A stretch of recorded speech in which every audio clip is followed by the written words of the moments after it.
मंडळी नमस्कार. तर मी आता आलेलो आहे नरसिंगपूर या गावात आणि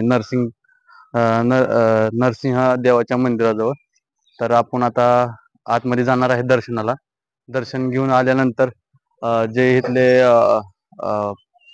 स्थायिक आहेत त्यांच्याशी आपण थोडासा संवाद साधणार आहे. म्हणजे थोडी माहिती घेणार आहे आपण देवाबद्दल वगैरे. आणि पाठीमागे तुम्ही बघू शकता इकडे प्रमोद सर आणि नवरदेवाचे दाजी थांबलेले आहेत. आणि ही नदी आहे इकडे. आणि पलीकडे गाव आहे ती संगम गाव आहे. पलीकडे संगम गाव आहे आणि अलीकडे नरसिंगपूर आहे. म्हणजे दोन्ही गावाच्या मध्ये फक्त नदी आहे. कोण भीमा नदी नाही, हा नीरा नदी आहे इथं. तर आपण म्हणजे एवढी आपल्याला माहिती नाही, पण आता माहिती घेऊया आपण जाऊन इथल्या जे स्थायिक लोक आहेत त्यांच्याकडून. आणि खूप छान असं मंदिर आहे, तुम्हाला बॅक साईडने मी दाखवतो. श्री लक्ष्मी नरसिंग मंदिर आहे आणि हे असं मंदिर आहे, हे पाहू शकता तुम्ही.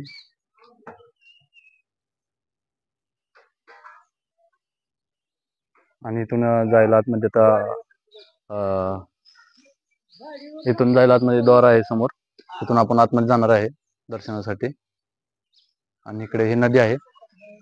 तर तोपर्यंत जे काका वगैरे बसलेत त्यांच्याशी आपण थोडीशी म्हणजे थोडी माहिती घेऊ त्यांच्याकडून आपण मंदिराबद्दल आणि गावाबद्दल बी.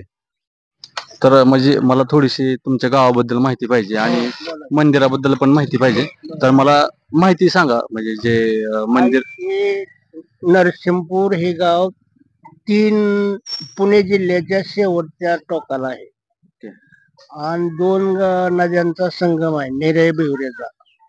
निरा नदी आणि भीमा नदी एकमेकीला मिळाल्यानंतर तिला चंद्रभागा असं नाव आहे खाली पंढरपूर पर्यंत.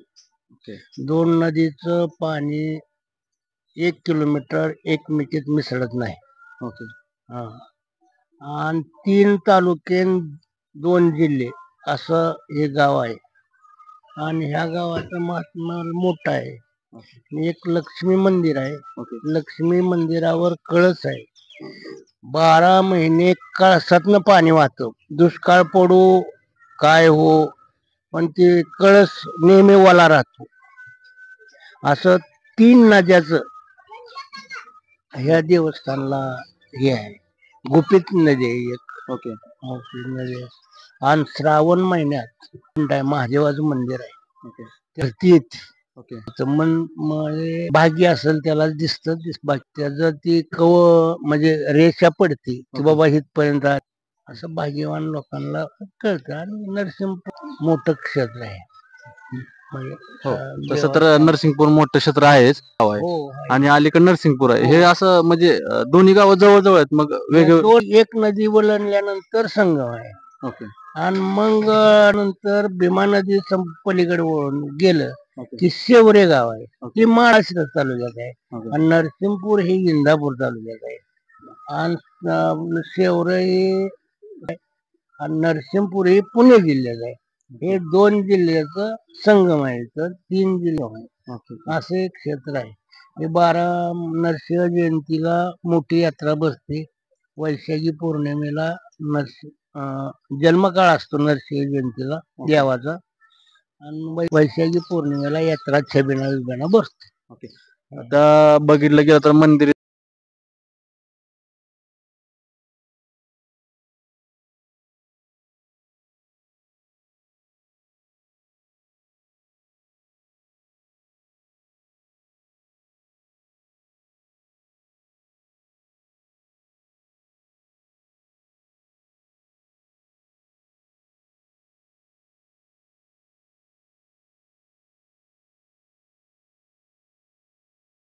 देवाचा.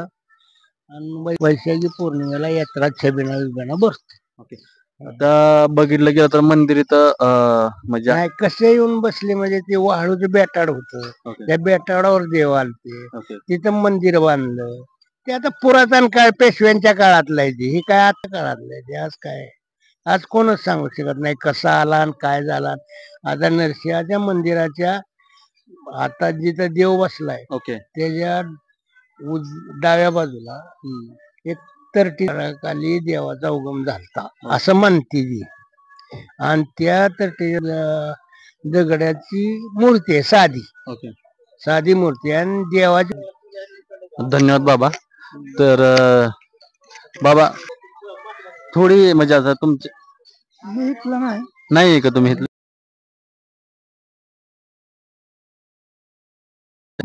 बर, कशाबद्दल सांगायची? आपल्या देवाबद्दल आणि इथले जे पर्यटक वगैरे आता येतात तिकडे तुमच्या इथं, तर ही नरसिंगपूर भूमी नारद मुनीचा आश्रम होता. या भक्त प्रल्हादाची आई कयादू आश्रमात होती आणि भक्त प्रल्हादाचा जन्म इथं झाला त्या नारद मुनीच्या आश्रमात.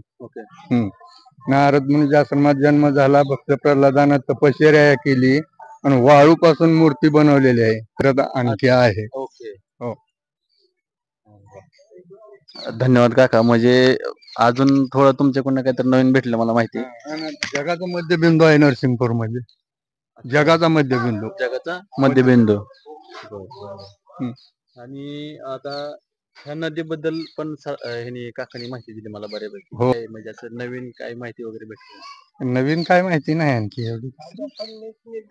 बरेच पैकी घाट बेट सारं पूर्ण केले. ते पुन्हा भक्त निवास बांधले मोठं लट 32-65 खोल्याच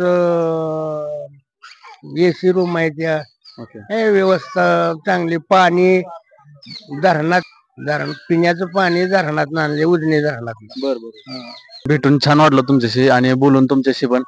तर आता आम्ही मंदिरात जाणार आहे दर्शन घ्यायला. खास त्यासाठी झालो होतं की आम्हाला माहित आहे म्हणजे पहिल्यांदाच आलो इथं. तर म्हणजे आता लग्न आहे त्याच्यामुळे झालं होतं, पण आलो हे महत्वाचं. मी काटेस्वारगाव तुळजापूर साईडचा आहे. खूप दिवस झाला आईने सांगितलं होतं की जाऊन ये एकदा. म्हणलं ठीक आहे. तर आज योगायोग आला की मी लग्नाला पण आलो होतो आणि मंदिराला पाया पडायला पण यावं म्हणलं.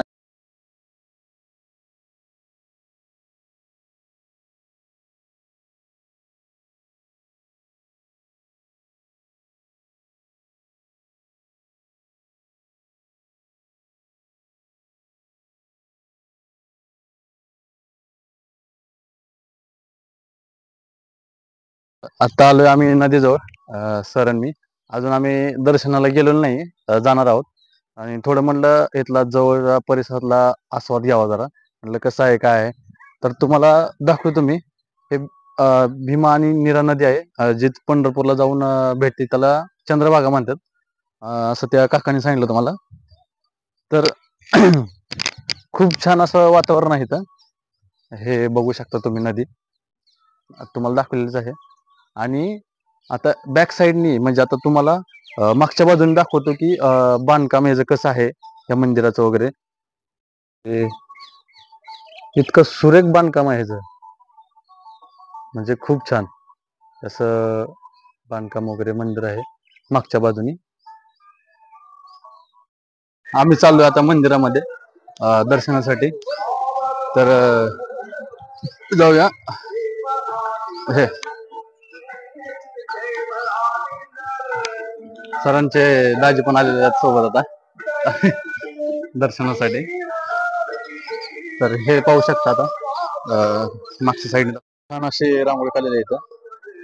आणि इथून आतमध्ये जायला आपल्याला समोर द्वार आहे. तर आतमध्ये जातोय आता आपण.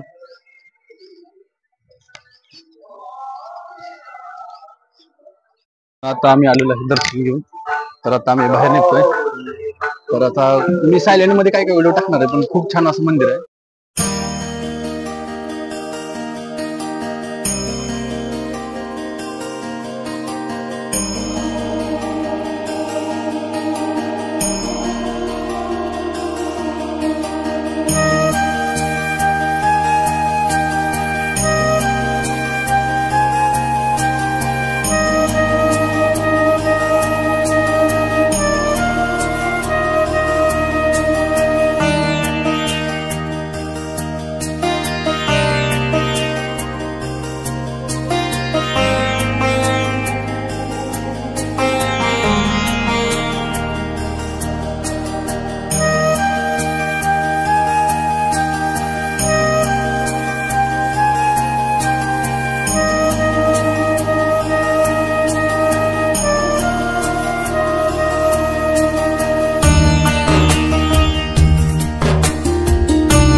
फायनली आम्ही माघारी चाललेलो आहे.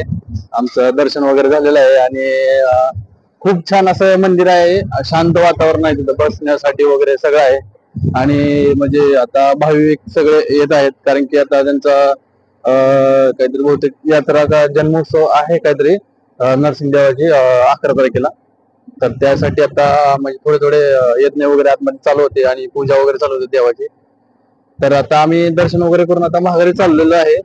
आणि आणि भरपूर अशी माहिती तिथल्या दोन जे व्यक्ती होते, जे आजोबा होते, त्यांनी आम्हाला दिलेली आहे. आणि त्यांच्याशी बोलून वगैरे खूप छान वाटलं. आणि आता इथंच थांबूया आपण, आपला ब्लॉग इथंच म्हणजे पॉज करूया, भेटूया नेक्स्ट ब्लॉग मध्ये.